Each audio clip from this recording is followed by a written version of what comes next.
అందరూ కూడా చక్కగా ప్రసాదాలను స్వీకరించి వెళ్ళాలి. అలాగే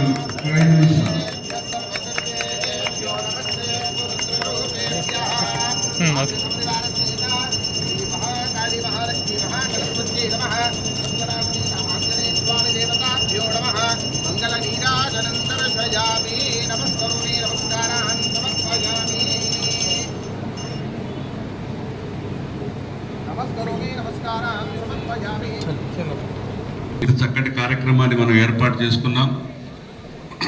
వారు కూడా వారికి అప్పగించిన పనిని ఎంత చిత్తశుద్ధితో చేస్తున్నారు. వారికి ఈ దేశమే ఒక దేహంగా